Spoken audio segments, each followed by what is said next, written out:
最近我朋友总说家里的冰箱用久了，感觉保鲜能力就变差了。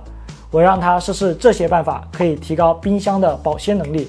首先，食物要分类存放，果蔬放在抽屉里，肉类要用保鲜袋和保鲜膜密封好，避免串味儿。